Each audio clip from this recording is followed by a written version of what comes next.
Hi everyone, so today I'm going to talk about how I do my eyebrows. And before I get started, I'm just going to mention that this eyeshadow look is in a tutorial, and I'll link that in the description bar down below, as well as somewhere on the screen. So to get back to the eyebrows, I tweeze my own eyebrows. I don't get them done just because I know how I like them to look, and because it's cheaper and I can do it whenever I want. So I use these Tweezerman tweezers, just nice sharp tweezers, and I tweeze away any unwanted hairs that are growing underneath the brow. And if you have trouble finding or getting the shape that you want, take a white eyeliner pencil like this one. This one is just from Rimmel, and you can kind of colour over the brow and the hairs and kind of cut over where you want them to be gone, basically, and just to leave the brow in the shape that you want it. And then you can take your tweezers and tweeze out any of those hairs that are coloured in the white, so you don't kind of, you're looking at, because sometimes you look in the mirror and you think you can kind of see the shape that you want, and then you go in and you tweeze and you can't get the shape just as you imagine it. So if you just colour where you don't want any more hair, then that should help you get the shape. So I recently tweezed my brows, but I'm just going to go back in and get out any hairs that have grown back in, and I'll be back with you.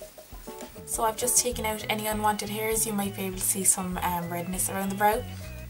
And another tip I just thought of while I was doing it is to have a magnified mirror, which is what I use. I have like a double-sided mirror, a regular side and a magnified side. And the magnified side is great for doing liner and doing brows, so that you can really see all those little hairs and get each and every one out. Sometimes if I do it in the non-magnified side, it looks okay, and if I do it, and then if I flip it over, I can see all the little ones or the thin ones that I haven't gotten, and even just taking those out, I can see the difference between the two.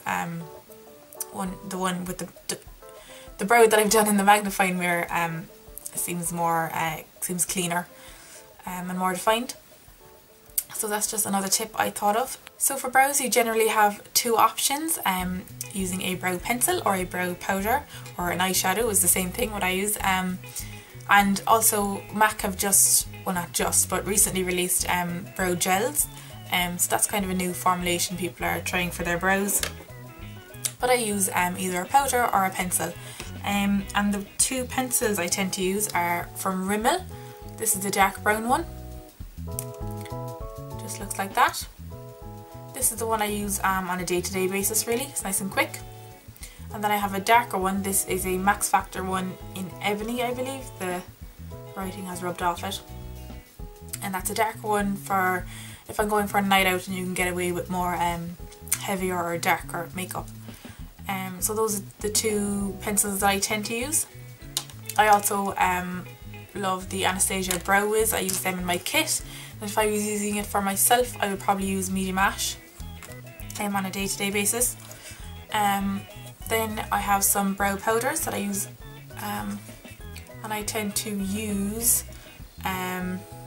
Mystery or Brun, the two darker browns. And I will use a brow powder either instead of a pencil, and it'll just give a softer kind of a look, or I will use it over the pencil and just to give it like an extra bit of oomph, like it just defines it even more and fills it in even more. So that's what I might do on a night out again, just go over with a powder to add some more to it. So for the purpose of showing you the different products, I will use first my day-to-day one, my Rimmel one. I then will either go over it or just fill in the ends with the darker one, and then I will go over with the brows just to show you the way I do it. So this is just using the Rimmel one.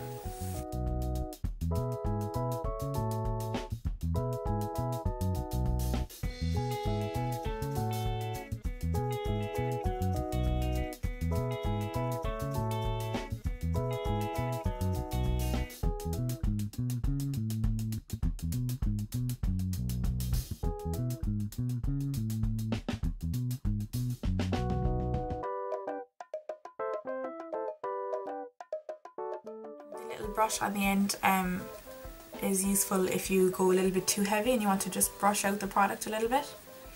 So I tend to do that just in the front where I don't want it to be so dark. So on a day-to-day basis, that's how I'd fill in my brow. And you can see the difference there. It's not majorly over dramatic,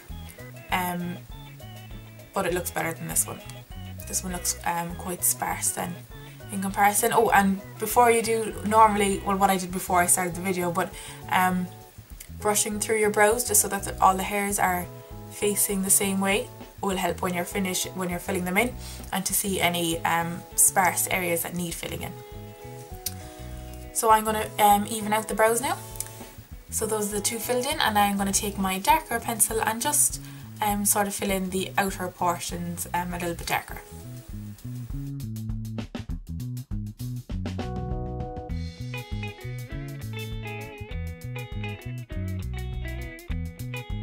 So that just adds a little bit more dimension to the brow, and it makes it a little bit more dark without having full dark brows that you might feel are a little bit too strong. Sometimes just darkening up the outer edges can give a better look. Now for the purpose of showing you, I'm also going to apply a brow powder, well, an eyeshadow that I use as a brow powder. It's the same thing, they're just powders. And I'm going to use this colour here, which is Brun by MAC. And to use a powder on my brows, I like to use an angled brush. This is a 266 from MAC.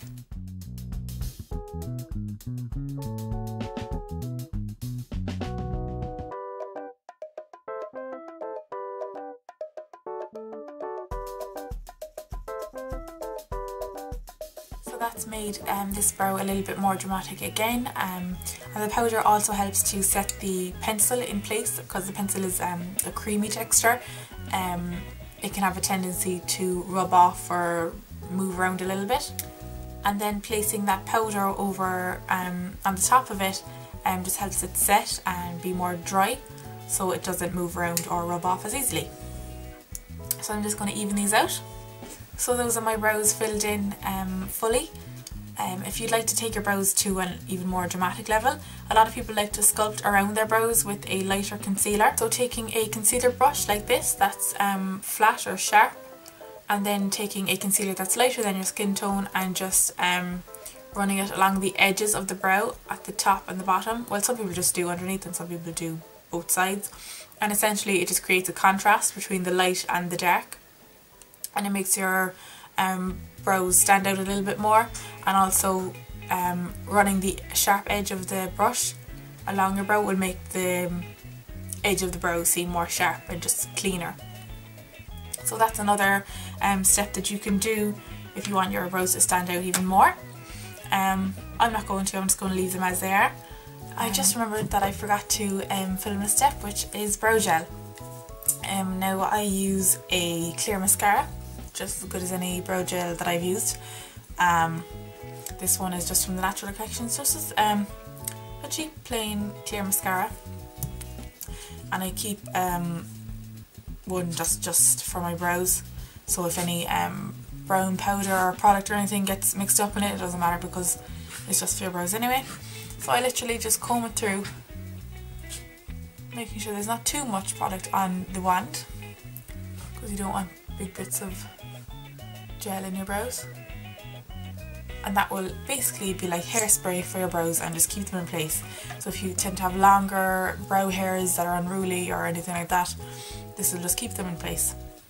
If you do have longer hairs, try trimming them, which is where you take a spoolie like this, brush them up like all around, and then any hairs that are sticking away up, get a little scissors like these, just a little scissors, and come along and just trim the ones that are very long, and then brush them back into place. And they shouldn't be so unruly, or they shouldn't be too noticeable if they move out of place. So I just wanted to add in that step because it can be very useful. So thanks again for watching, and I'll see you again. Bye!